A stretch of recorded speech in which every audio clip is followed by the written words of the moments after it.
My name is Isabel Chen. I'm 32 years old. 9 weeks ago, I sat at my parents' dining table during what they called an intervention dinner. 43 people filled their house: extended family, family friends, church members from our community in Portland, Oregon. My mother stood up, her voice dripping with concern. "We've gathered you all here because we're worried about Isabel. She's 32 years old, unmarried, living alone, working some ridiculous job planning parties for strangers. She's wasting her life on meaningless friendships instead of finding a husband and starting a family." 43 people watched as my father added, "We need to be honest with her. Isabel, if you don't change your ways, you're going to die alone and unloved. No husband wants a woman who prioritizes her career over family. You'll end up old, bitter, and forgotten. We're trying to save you from yourself." 43 witnesses heard my parents declare I'd die alone and unloved, but what they didn't know was that planning parties for strangers meant I was the founder and CEO of Celestial Events, the most prestigious wedding and event planning company in the Pacific Northwest, with annual revenue of $8.3 million. And what they really didn't know was that in 8 weeks, I'd be marrying Dr. James Richardson in front of 400 guests, including CEOs, celebrities, philanthropists, and the mayor of Portland, while they'd receive nothing but a Facebook event invitation marked, "Maybe attending." Before I tell you what happened when my parents tried to crash my wedding and were stopped at the door by security, please like and subscribe, but only if you genuinely enjoy this story. Drop a comment. Where are you watching from and what time is it? I'd love to hear from you. Now, let me take you back to where this really began. Growing up in Portland, I learned early that my younger sister Victoria was the valuable daughter, and I was the disappointment. My family consisted of my father, who owned a small accounting firm, my mother, who taught elementary school, my younger sister Victoria, who was beautiful and traditional, and me, the daughter whose dreams didn't fit their narrow definition of success. Victoria brought home marriage prospects. I brought home business plans. When I was 15, I organized a charity fundraiser at our high school that raised $12,000 for the local children's hospital. I coordinated vendors, volunteers, entertainment, decorations, everything. The event was featured in the Portland Tribune. I showed my parents the article, so proud of what I'd accomplished. My father barely glanced at it. "That's nice, Isabel, but did you finish your chores? Victoria needs help picking out her homecoming dress." That same week, Victoria got asked to homecoming by a boy whose father owned a car dealership. Not even a serious relationship, just a dance invitation. My parents threw a celebration dinner, invited 35 people, spent hours discussing Victoria's potential as a catch and how this boy came from good stock. I told myself it was fine. Dating was more important to them than charity work. At 18, I got accepted to the University of Oregon with a partial scholarship to study business administration and hospitality management. I wanted to start my own event planning company, to create beautiful experiences for people, to build something meaningful. My parents came to my high school graduation, but left during my valedictorian speech. Victoria was having her nails done for a date, and my mother had promised to be there. They gave me a card with $75 inside. For college, 2 years earlier, when Victoria graduated high school with a 2.9 GPA and announced she was going to community college to find a husband, they'd thrown her a graduation party that cost $8,000. A catered dinner, live music, 50 guests. I told myself it was different. Victoria's party was celebrating her commitment to traditional values, or something. During college, I worked 3 jobs while maintaining a 4.0 GPA. I interned at event planning companies, learning everything I could about the industry. I planned my friends' events for free, building my portfolio. My senior year, I planned a wedding for a classmate's sister. Just a favor for $500. But the bride's boss attended, a tech CEO whose company was going public. 3 weeks later, he called me. "Isabel, that wedding was the most beautiful event I've ever attended. I need you to plan my company's IPO celebration. 300 guests, unlimited budget. Can you do it?" I was 21 years old. Yes, absolutely yes. I planned that event from my dorm room. Coordinated caterers, venues, entertainment, flowers, lighting, everything. The IPO celebration was featured in Portland Monthly magazine. Rising Star Event Planner creates unforgettable experience. The CEO paid me $15,000. I told my parents, excited about this huge opportunity. I'm starting my own event planning company. My mother's response, that's nice, dear, but you're 21. You should be focused on meeting a husband, not starting a business. Victoria just got engaged to a dental student. That's what success looks like. Victoria was 19, dropping out of community college to marry a 23-year-old dental student she'd known for 4 months. My parents threw her an engagement party that cost $12,000. 200 guests. They were ecstatic. Meanwhile, I graduated from U of O with honors and started celestial events from my studio apartment. Just me, a laptop, and a dream. The first year was hard. Really hard. I made $28,000 total, barely covering my expenses. But I planned beautiful events. I built relationships. I created experiences people remembered. Year 2, I made $85,000. Year 3, $180,000. I hired my first employee, then 3 more. Meanwhile, Victoria's marriage fell apart. Her husband dropped out of dental school and decided he wanted to find himself by backpacking through Europe. They divorced when Victoria was 22. My parents were devastated, threw themselves into finding Victoria a new husband, paid for her to join expensive dating services, bought her a new wardrobe, sent her to social events.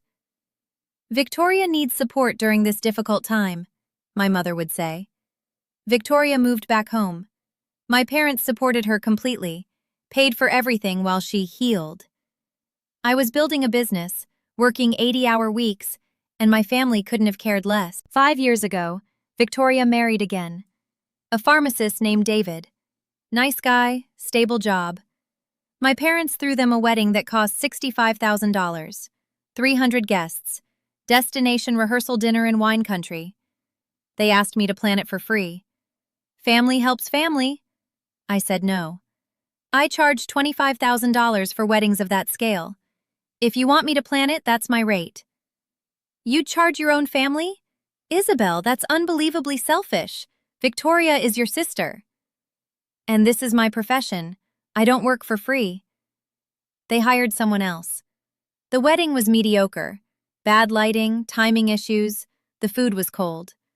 But my mother spent the entire reception telling everyone how blessed Victoria was. Meanwhile, Celestial Events was exploding. I'd planned events for Nike executives, Intel VPs, Portland Trailblazers players. My company had 15 employees and we were booked solid 18 months out. I bought a beautiful house in the West Hills, hired a business manager, started mentoring young event planners. And I met James. He came to an event I'd planned, a hospital fundraiser gala. He was a pediatric cardiologist at OHSU, brilliant and kind and genuinely fascinated by my work. You create magic, he said, watching me coordinate a live auction while simultaneously fixing a lighting issue and solving a catering crisis. How do you do all this? Practice and excellent staff. We fell in love. It was the most natural thing in the world. James came from a family of doctors and philanthropists. His parents were warm, successful, genuinely interested in my business. They treated me like I mattered. When James proposed, at a surprise party I'd planned for one of my clients, where he hijacked the microphone, I was floating. I called my parents. I'm engaged! My mother's response, to who? Dr. James Richardson. He's a pediatric cardiologist at OHSU. Silence. Then, a doctor? How did you meet a doctor? At an event I planned. Well, that's surprising. We thought you'd given up on marriage. You're 32 years old. We'd resigned ourselves to you dying alone. Thanks, Mom. When's the wedding? 9 months from now. We're thinking fall, outdoor ceremony, about 400 guests. 400 guests? That's excessive. Victoria's wedding was perfectly lovely with 300. I'm an event planner, Mom. I have a lot of professional contacts, and James has a large family. We're thinking the Sentinel Hotel, full wedding weekend, welcome dinner, ceremony, reception, farewell brunch. That sounds expensive and wasteful. You should keep it simple, intimate, family-focused. I didn't tell her the budget was $350,000, or that James's parents were contributing $100,000 because they were thrilled, or that I'd already secured the venue, the caterers, the florals, everything. 6 months before the wedding, my parents called a family meeting. Isabel, we need to talk about your wedding plans. Your sister Victoria is upset. You're having this enormous, expensive wedding while she had to keep hers modest. Victoria's wedding cost $65,000. That's not modest. It was nothing compared to what you're planning. You're being selfish and showing off. I'm planning my own wedding, the wedding I want. At the expense of your family's feelings? We think you should scale back. Maybe 150 guests, something more appropriate. No. Then we can't support this. You're being ostentatious and prideful. I don't need your support. James and I are paying for this ourselves. My mother gasped. You're not even letting us contribute? You just told me to cancel half my guest list because Victoria is jealous. Why would I take your money? 3 months before the wedding, they called that intervention dinner. 43 people gathered to tell me I was wasting my life, that I'd die alone and unloved, that I needed to reprioritize. My uncle spoke up. Isabel, you're 32. Most women your age have children. You're running a business instead of building a family. Don't you want children? Maybe eventually. But right now I'm building a company that employs 47 people and generates over $8 million annually. Shocked silence. 8 million? My father looked stunned. Yes, Celestial Events is the top event planning company in the Pacific Northwest. We plan weddings for celebrities, corporate events for Fortune 500 companies, charity galas that raise millions. My mother recovered quickly. Money isn't everything, Isabel. You can't hug a business. You'll die alone and unloved, surrounded by your event plans and vendor contracts. I'm getting married in 9 weeks. To a man you barely know. How long have you even been together? 3 years. And you didn't tell us? You never asked. Every conversation is about Victoria's life, Victoria's kids, Victoria's problems. You've never once asked about my relationship. My Aunt Linda, my father's sister who'd been quiet, spoke up. Wait, Isabel is engaged? For 3 years you've been in a relationship and getting married, and this is the first we're hearing about it? I told them when we got engaged 6 months ago. Linda turned to my parents. You never mentioned Isabel was engaged. We didn't think it was serious, my mother said dismissively. Isabel has never been good at relationships. We assumed it would fall apart. Linda looked at me. Who are you marrying? Dr. James Richardson, pediatric cardiologist. His family founded the Richardson Foundation.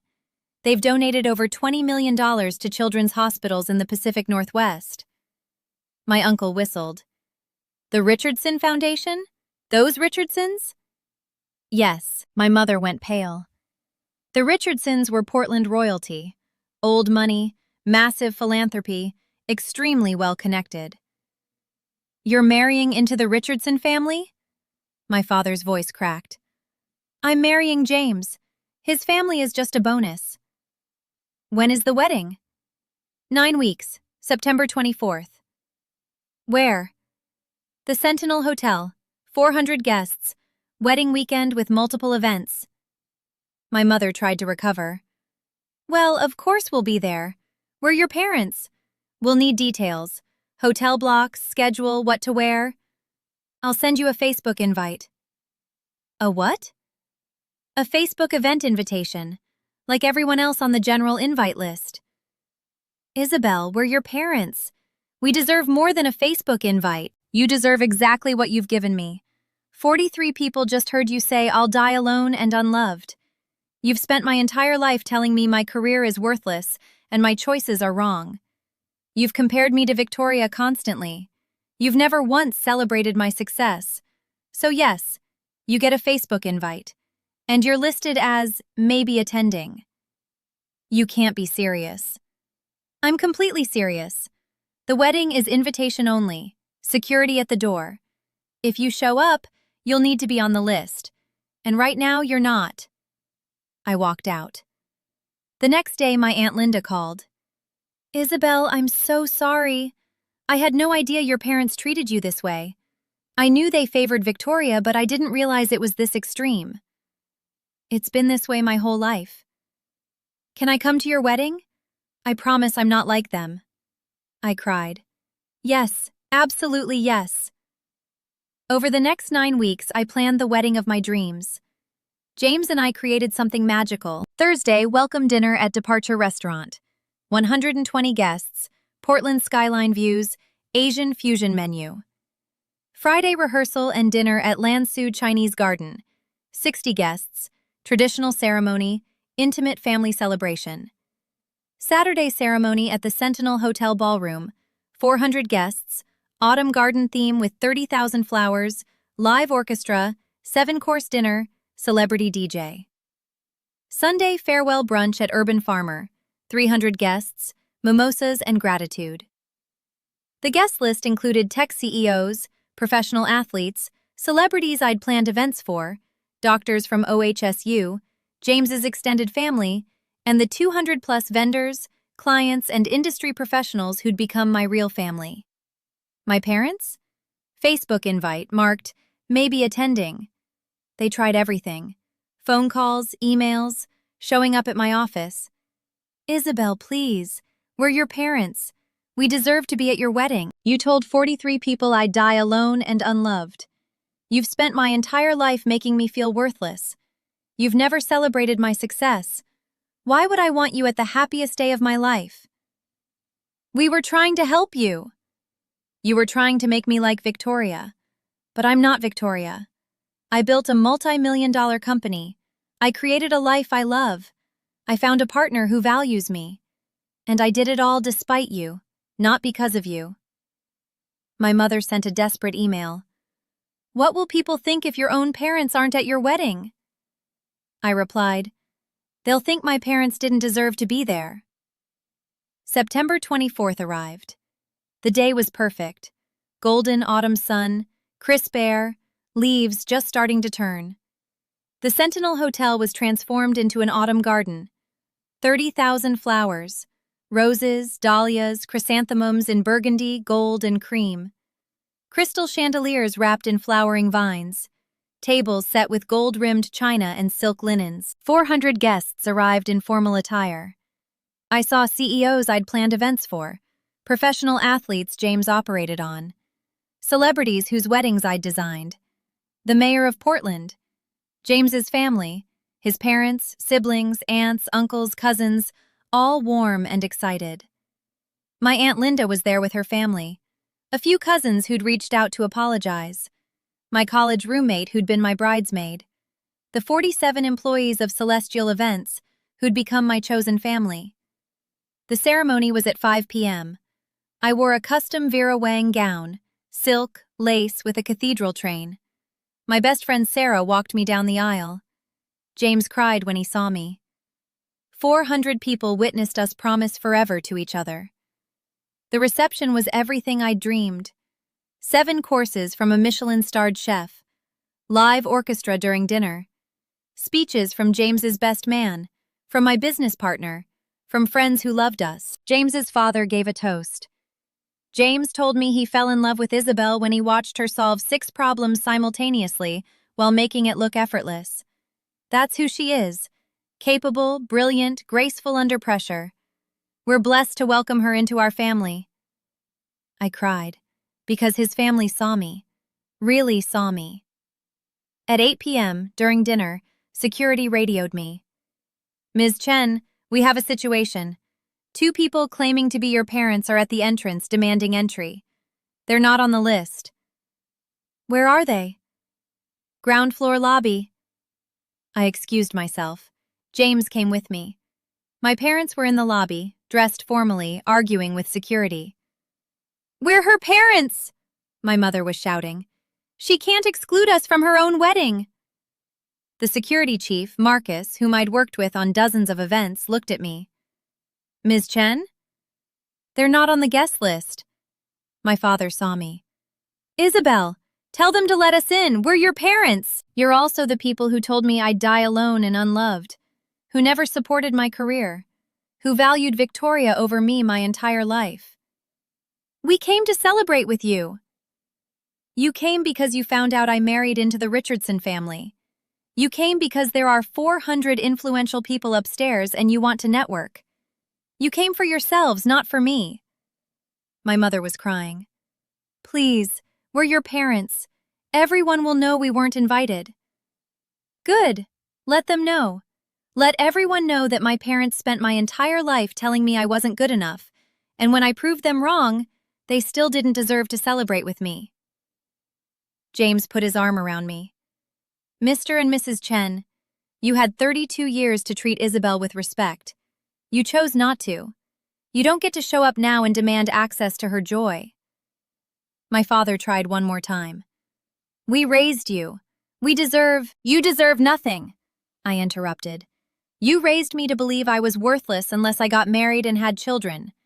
You dismissed my career. You compared me to Victoria constantly. You threw an intervention dinner where you told me I'd die alone. And now I'm married to a wonderful man, surrounded by 400 people who actually love me. And you're mad you're not included." Victoria appeared behind them. She'd apparently come with them. "Isabel, please. I know Mom and Dad messed up, but they're still our parents.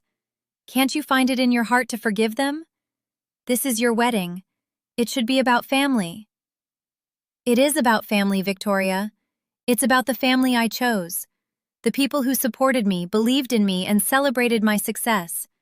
That's not you." "I'm your sister. You're the person Mom and Dad held up as the example I should aspire to.